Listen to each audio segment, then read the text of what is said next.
Olá, meus queridos do terceiro ano A e B do Colégio Impacto. Aqui quem fala é o professor Eduardo. Um pouco diferente das aulas presenciais, afinal de contas eu estou seguindo as orientações das autoridades de saúde. Usando luva, jaleco, máscara de proteção e também o álcool em gel, além de ficar em casa, não é isso?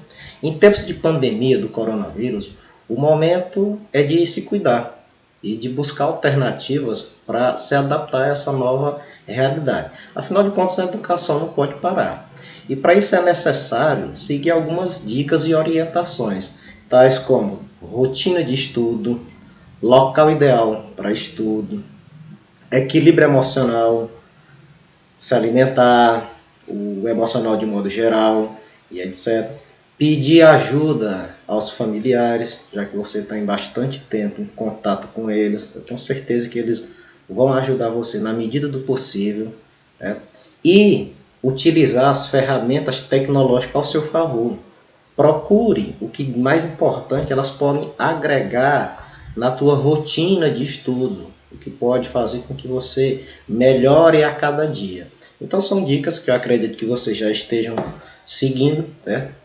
E dizer que eu também estou com muita saudade de vocês, certo? Eu acredito na ciência e também tenho muita fé em Deus, que logo logo tudo isso vai passar, essa crise, e a gente vai poder nos ver, ter aquele contato, aquela conversa boa, sadia que a gente sempre teve, ok? Então vamos lá. Na aula de hoje, na aula de física, antes de iniciar, nós vamos revisar, de certa forma, alguns conteúdos que foram trabalhados nas aulas presenciais. Carga elétrica, eletrostática, eletrização, seus processos, força elétrica, lei de Coulomb e etc. Ok? Então apertem os cintos e vamos comigo. Então, cargas elétrica, eletrostática e eletrização. Física, volume 1, Física 3, capítulo 1.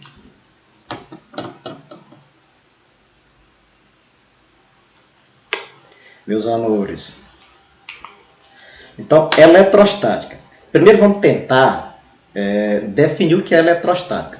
O prefixo eletro é derivado de elétrons, que são os portadores de cargas elétricas que apresentam mobilidade de movimento, por ter uma massa muito menor comparado com a massa dos prótons e dos nêutrons. Mas na frente a gente vai entrar nesse debate aí. Então, eletro é derivado de elétrons. E o sufixo estático quer dizer repouso, quer dizer equilíbrio, ou movimento com velocidade constante. Então aí eletrostático dá para entender. Elétrons e equilíbrio, movimento uniforme ou repouso. Então são os portadores de cargas elétricas em equilíbrio estático. Por isso que a eletrostática ela é o ramo da física que estuda as cargas elétricas em repouso e as interações atrativas ou repulsivas que ocorrem entre elas. Aqui ao lado nós temos uma pequena representação de um modelo atômico de Rutherford e de Bohr, na qual nós temos na parte central, ó, aqui nessa parte central aqui, nessa região central é o núcleo, onde fica localizado os prótons e os nêutrons, e aqui, ó, orbitando ao redor do núcleo nós temos os elétrons. Essa região em torno do núcleo é chamada de eletrosfera, certo? Então, vamos lá. Por volta de 600 a.C., Tales de Mileto já tinha uma certa resina, que é uma seifa fossilizada, chamada de âmbar. Depois de atritar o âmbar com uma substância seca, a pele de um gato, de uma ovelha e etc., adquiria a propriedade de atrair corpos leves. Ou seja, ele pegou o âmbar, que é uma seiva de uma ave fossilizada, e atritou com a pele de um animal, e os dois adquiriram a propriedade de atrair, de aproximar outros corpos leves, ou de repelir. Certo? No século XVI, William Gilbert já usava a expressão substância eletrizada para caracterizar qualquer substância que, pelo atrito, adquirir a propriedade de atrair corpos leves. Então, você percebe que desde o início dos primórdios aí, existe essa curiosidade de identificar qual a propriedade atrelada à atração e também à repulsão de corpos leves. Então, vamos lá. A definição de carga elétrica. A carga elétrica ela é uma propriedade que está associada a certas partículas elementares que constituem o átomo, como os prótons, os nêutrons e os elétrons. Então, nós temos aqui a representação. Nós temos aqui a representação, ó, parte central. Aqui na parte central fica os prótons e os nêutrons. Essa região central é chamada de núcleo. Então, seguindo o modelo de Rutherford de Bohr, na qual o átomo, segundo eles, é dividido em duas regiões, uma central e uma periférica. Essa central é o núcleo. Quem fica localizado no núcleo? Os prótons e os nêutrons. E girando em torno da região central, em torno do núcleo, ficam os elétrons. Essa região que os elétrons ficam se movimentando é chamado de eletrosfera. Eles ficam orbitando o núcleo, certo? Então nós temos aí três partículas elementares no modelo atômico: os prótons, os nêutrons e os elétrons. Os prótons e os nêutrons localizam na região central do átomo, denominado de núcleo, enquanto os elétrons se movimentam ao redor, numa região chamada de eletrosfera. Então lembre-se, a carga elétrica é uma propriedade natural da matéria de atrair ou repelir pequenos objetos. Lembre-se, toda matéria, tudo que é matéria, é constituído por partículas elementares, que são os átomos. E os átomos, por sua vez, são formados por prótons, nêutrons e elétrons. Então, toda a matéria, o ar que você respira, a mesa que você toca, a roupa que você veste, apresenta carga elétrica, porque são matéria. Então, tudo que é matéria apresenta carga elétrica, ok? Portadores de cargas elétricas. Os portadores de cargas elétricas são os prótons e os elétrons. Os prótons ele tem carga de natureza positiva e os elétrons têm carga de natureza negativa. Professor, mas por que apenas os elétrons são classificados como portadores de cargas elétricas? Eles são chamados de portadores de cargas elétricas com capacidade de mobilidade, capacidade de se mover. Por quê? Por causa da massa dele. Eles têm uma massa aproximadamente 1.836 vezes menor do que a massa dos prótons. É como se eu comparasse uma mesa, certo? Essa mesa aqui, considerando ela um próton, e um grãozinho de areia no chão eu considerasse um elétron. Aí eu pergunto para vocês, é mais fácil eu mover, aplicando uma força, mover a mesa ou o grãozinho de areia? O grãozinho de areia. É isso? Então, por isso que eles ficam orbitando o núcleo, por isso que é mais fácil eles se movimentar. Esse movimento é chamado de mobilidade. Então, os elétrons são os portadores de cargas elétricas, porque eles têm facilidade de movimento, de mobilidade. Ok? Então, os portadores de cargas elétricas são os elétrons, que transportam carga elétrica negativa, os íons, esses dois tipos de íons, os cátions, que transportam cargas positivas, e os ânions, que transportam cargas negativas. Então já sabemos a definição de carga elétrica, a natureza delas, que pode ser de natureza positiva ou negativa, os elétrons, carga elétrica de natureza negativa, e os prótons, carga elétrica de natureza positiva. Mas qual a unidade dentro do sistema internacional que é utilizado para a carga elétrica? É o coulomb. A unidade de medida de carga elétrica no Sistema Internacional de Unidades é o coulomb, cujo símbolo é um C, e esse C é maiúsculo porque é nome de pessoa, é uma homenagem ao francês Charles Auguste de Coulomb.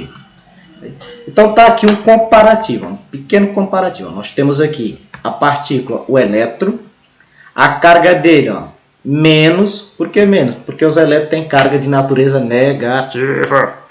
E qual o valor da carga dele? Aproximadamente, um elétron apresenta uma carga de 1,6 vezes 10 elevado a menos 19 coulomb.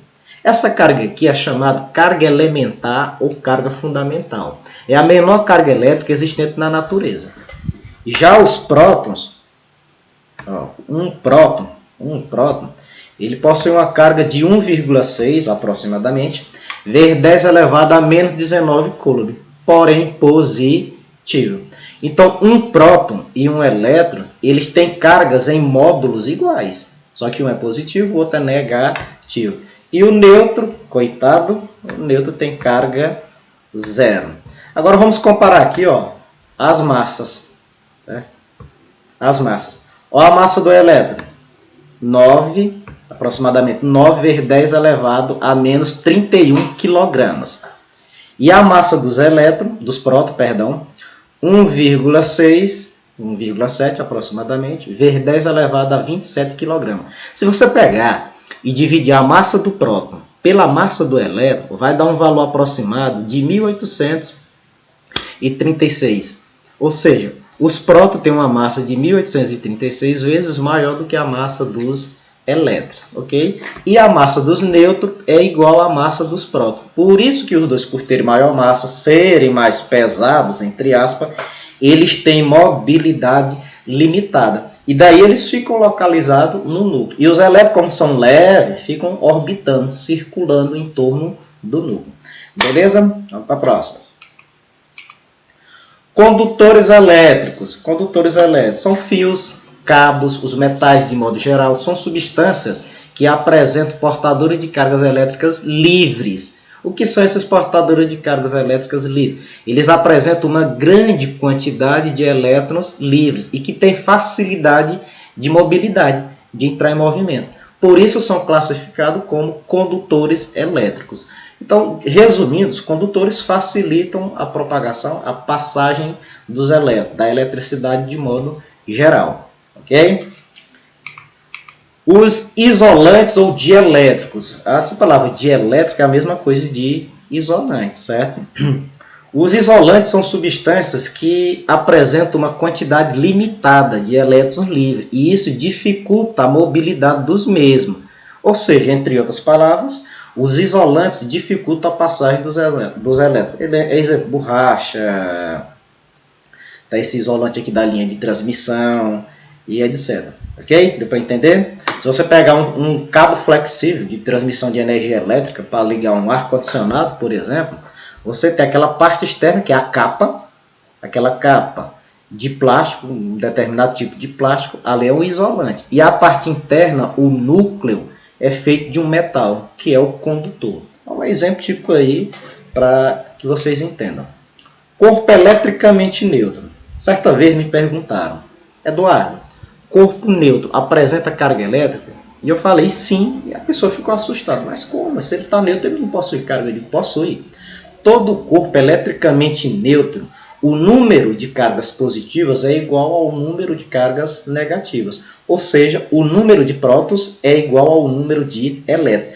A soma algébrica dessas cargas positivas e negativas é o que torna ele neutro. Por isso que a soma algébrica é igual a zero. Então, um corpo qualquer apresenta o número de prótons igual ao número de elétrons. Então, você diz que ele está eletricamente neutro, certo?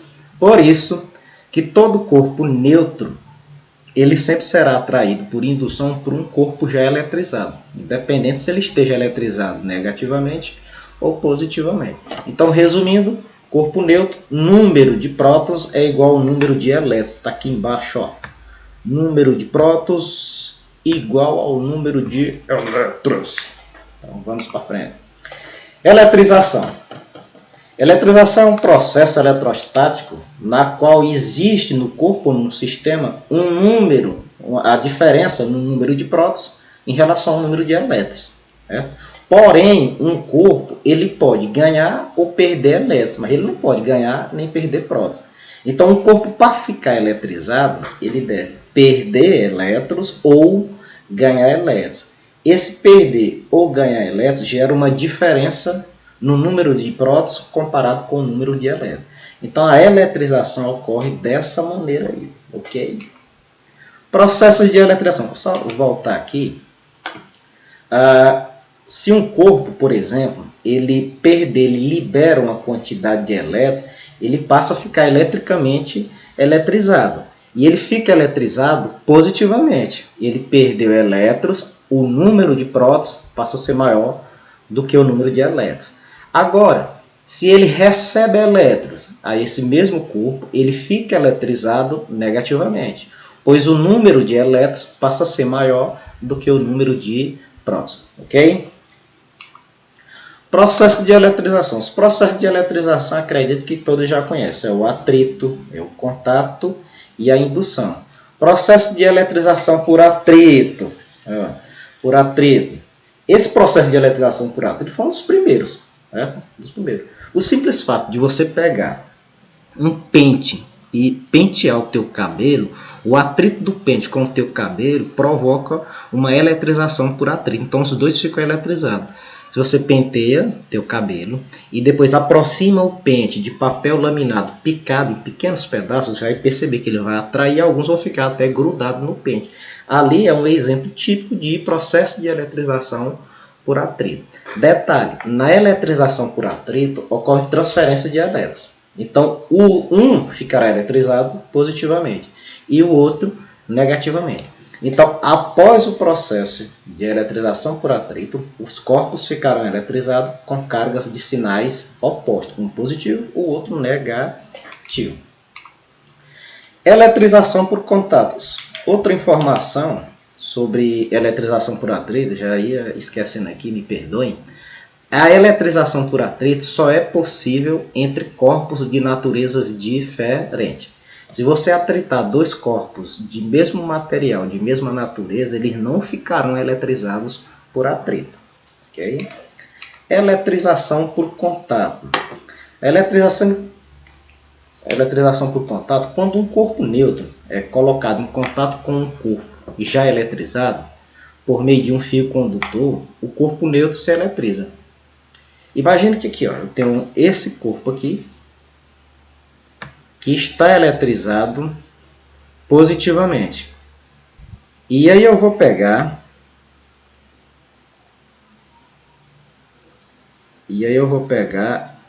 e conectar ele, a esse outro corpo aqui que está neutro. Como ocorreu o contato, esse corpo neutro aqui, ele vai ficar eletrizado positivamente. Detalhe, na eletrização por contato, após o contato, os corpos ficarão eletrizados com cargas de mesmo sinal, ok? Então, positivo entrou em contato com o corpo neutro, após o contato, ambos ficam eletrizados com carga de sinais iguais. Se os corpos tiverem, isso é uma observação, se os corpos tiverem dimensões idênticas, iguais com relação ao tamanho, eles ficarão eletrizados com cargas de mesmo sinal e também de mesmo valor absoluto. Você vai pegar e usar aquela regrinha, aquela soma duas cargas e divide por 2. É uma média aritmética. Okay? Então, digamos que esse corpo positivo ele tem 10 coulombs de carga. E ele é idêntico com o segundo corpo. Após o contato, ele ficará eletrizado com 5 coulombs e o corpo neutro ficará eletrizado com 5 coulombs. Cargas iguais e de mesmo sinal. Mas só é iguais o valor das cargas se forem idênticos em dimensões. Eletrização por indução. Desculpa, bati na câmera aqui. Quando o corpo neutro é colocado próximo de um corpo eletrizado, sem que haja o contato ou o atrito entre ele, o corpo neutro se eletriza. Esse fenômeno é chamado de indução eletrostática. A indução é um processo de eletrização que ocorre à distância. Precisa de um corpo já eletrizado próximo de um corpo neutro. Esse corpo já eletrizado é chamado de indutor. Quando ele se aproxima do corpo neutro, ele vai polarizar as cargas. O que aconteceu aqui com o corpo C. O corpo C ele está neutro e aí ocorreu a polarização. Tá vendo? Essa polarização é a separação. Como esse corpo B aqui está eletrizado positivamente, ele vai atrair as cargas negativas para cá. Atrair quer dizer aproximar. E vai repelir os positivos para esse outro lado do corpo C, que é o afastamento. Certo? Para ocorrer a eletrização por indução, é necessário você fazer um aterramento. Você faz um aterramento. Eita, que a sincronia aqui. Você faz um aterramento. O aterramento é você pegar um fio condutor, um meio material condutor, e ligar na terra. Certo? O que é que vai ocorrer? Como o corpo B aqui ele está positivo, ele está atraindo elétrons. Está atraindo elétrons. Então os elétrons vão subir, vão sair da terra e subir pelo fio condutor até o corpo C. Quando gerar uma diferença do número de prótons em relação ao elétron, ou seja, o número de elétrons for superior ao número de prótons, aí você cancela, você corta esse fio terra aqui, o aterramento, certo? Esse fio terra-aterramento é muito comum os para-raios, foi inventado por Benjamin Franklin, né? É um meio condutor que fica no ponto mais alto da edificação, tem 3 pontinhos, quanto mais pontiagudo, né, maior a densidade, e aí concentra-se mais carga, essas cargas são conduzidas e direcionadas para a terra, tentando evitar danos maior à rede elétrica residencial e danos aos equipamentos. Vamos lá. Princípio da atração e princípio da repulsão. Olha aqui, ó. Cargas de sinais iguais se repelem, se afastam. Então, carga positiva e carga positiva, cada carga dessa daqui vai aplicar, exercer uma força sobre a outra de atração, perdão, de repulsão. E negativo com negativo, ó, também repulsão. Então, cargas de sinais iguais, entre elas ocorre uma força de interação elétrica de repulsão, afastamento. Agora, olha o que acontece com o contrário. Ó, vou até voltar aqui para vocês verem, preste atenção. Ó. E aí, ó. Os opostos e os dispostos se atraem mutualmente. Um exerce uma força de atração sobre a outra. É massa demais. Então tá aí. Nós temos aqui duas cargas de sinais contrários, na qual existe uma força de natureza atrativa. Elas se atraem mutualmente, ok? Princípio da atração, princípio da repulsão. Toma nota aí e fixe isso. Conservação das cargas elétricas. Após o processo de eletrização, a somatória das cargas antes do processo de eletrização tem que ser igual à somatória das cargas elétricas após ou depois da eletrização. Né?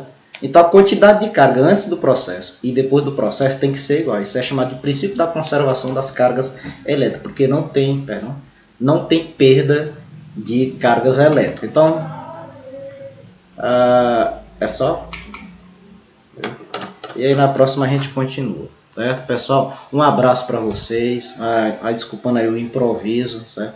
Prometo na próxima melhorar. Então, bem, pessoal, agora nós vamos para a parte de força elétrica e lei de Coulomb. Já que nós já estudamos a parte de carga elétrica, sua definição, os efeitos de aplicações, a eletrização e os seus processos, agora nós vamos para a força elétrica, né?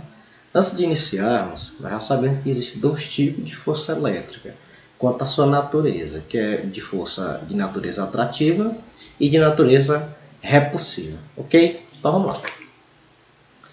Então, lei de Coulomb. Quem foi Coulomb? Vamos analisar aqui um pouco do contexto histórico aqui. Foi o francês Charles Auguste de Coulomb que formulou em 1785 a lei matemática que rege as interações entre as partículas eletrizadas. Então essa fórmula que nós conhecemos hoje foi formulada pelo francês Charles Auguste de Coulomb, certo? Usando o modelo newtoniano, ele estabeleceu que a interação eletrostática entre essas partículas manifestava-se por meio de força de natureza atrativa, de atração, e de natureza repulsiva, de repulsão, dependendo dos sinais, é claro, dos sinais das cargas elétricas. Então tá aqui a caricatura aqui do nobre Charles Auguste de Coulomb, ok? Por isso que a unidade de carga elétrica recebe o nome dele, em sua homenagem. Então vamos lá. A interação eletrostática. Nós temos aqui duas cargas de naturezas opostas, uma positiva e outra negativa, e a força entre elas é de natureza atrativa. Então, uma exerce sobre a outra uma força de atração. Então tá aí, ó, cargas opostas, atração. Lembrem do princípio da atração. E aqui, ó, duas cargas de sinais iguais, negativas, pode ser também positiva, duas positivas. A interação eletrostática entre elas, ó, cada uma exerce uma força sobre a outra, porém de repulsão. Então, cargas iguais, repulsão. Considerando dois corpos eletrizados, um com carga elétrica Q1 e outro com carga elétrica Q2 e separados por uma certa distância. Então tá aqui, nós temos a carga 1 e a carga 2 separados por uma certa distância. Quando as dimensões desses corpos são menores, quando o tamanho das cargas, o corpo que está carregado com a carga 1 e o corpo que está carregado com a carga 2, as dimensões, o tamanho deles são desprezíveis, eles são chamados de ponto de cargas elétricas pontiforme. Pontual, pontiforme, partícula quer dizer que as dimensões do corpo são desprezíveis. Então basta representar com um pontinho, é chamado carga elétrica pontiforme. Como os corpos estão eletrizados, há uma força elétrica entre eles, é evidente. Então, essa intensidade da força, nós temos que lembrar o seguinte, que a força elétrica ela depende do produto das cargas elétricas. Se você aumenta o valor das cargas elétricas, consequentemente a força elétrica também vai aumentar. Porém, a força elétrica ela é inversamente proporcional à distância. Se você aumenta a distância entre as cargas, a força de interação entre elas diminui. Mas se você diminui a distância entre as cargas, você aumenta a intensidade da força elétrica entre elas. Então a força ela é diretamente proporcional à carga e inversamente proporcional à distância. Sentido da força elétrica. Se os corpos forem eletrizados com cargas elétricas de mesma natureza, mesmo sinal, né? A força elétrica será de repulsão, tá? Aí a representação do sentido da força, certo? Duas cargas positivas e o sentido das forças de repulsão, e duas negativas e o sentido da força de repulsão entre as cargas. E se for de sinais contrários, a força vai ser de atração. Então você observa aqui, ó, duas cargas positivas, Q1 e Q2, e o sentido da força entre elas indicando uma atração. A balança de torção de Coulomb. Essa balança de torção de Coulomb nada mais é do que um dinamômetro. O dinamômetro é um dispositivo cuja finalidade é medir a intensidade de uma força. Nesse caso aqui, essa balança de torção ela vai medir a intensidade da força elétrica. Observe que ela funciona desta maneira aqui, ó. Ele pega essa esferazinha aqui, eletrizada, introduz ela aqui, ó. Introduz ela aqui. Se ela estiver eletrizada, ela vai interagir com essas aqui, ó. Com essas aqui. E essas duas esferas aqui, por atração ou por repulsão, elas vão girar, ó. Girar, certo? Quando elas começam a girar, elas criam um torque, uma torção. Cria-se aí uma torção. Por isso que é chamado balança de torção. E aí é possível você medir numa escala a intensidade da força elétrica. Ok? Então vamos lá. O que foi que Coulomb constatou por definição? Ele constatou que o módulo da interação entre duas cargas elétricas pontiformes, Q1 e Q2, é diretamente proporcional ao produto do módulo das cargas e inversamente proporcional à distância entre elas, ao quadrado da distância entre elas. Agora vamos para a fórmula. Né? Você tem as duas cargas, Q1 e Q2, e a distância entre elas. Como a força indicada aí, a força indica uma atração, elas têm sinais contrários, certo? Para definir a intensidade da força elétrica, nós vamos usar essa fórmula aqui, ó, da força elétrica. A força elétrica ela é igual a constante eletrostática do vácuo, que é essa letra K, vezes o produto dos módulos da carga 1 e carga 2 dividido pela distância entre elas ao quadrado. Então nós temos aqui, ó, a constante eletrostática. Essa constante eletrostática de proporcionalidade, ela depende da natureza do meio material aonde se encontram essas cargas. Geralmente o meio considerado é o vácuo para efeito matemático. E o valor da constante nós já sabemos, que é 9 vezes 10 elevado a 9 newton vezes metro ao quadrado por coulomb ao quadrado. Então tá aí, K, constante eletrostática, vezes o módulo da carga 1, vezes o módulo da carga 2, dividido pela distância ao quadrado. Certo? Unidade de força todos já sabem que é o newton. Né? Isso independente do tipo de força, a unidade de força no Sistema Internacional de Unidade é newton. E a unidade de carga, seja 1 e seja 2, é o coulomb. D é a distância entre as cargas. A unidade de distância de comprimento no Sistema Internacional é o metro. E a constante K é a constante eletrostática do meio. A unidade é Newton vezes metro ao quadrado por Coulomb ao quadrado. Vamos fazer uma analogia agora com a lei da gravitação universal de Newton.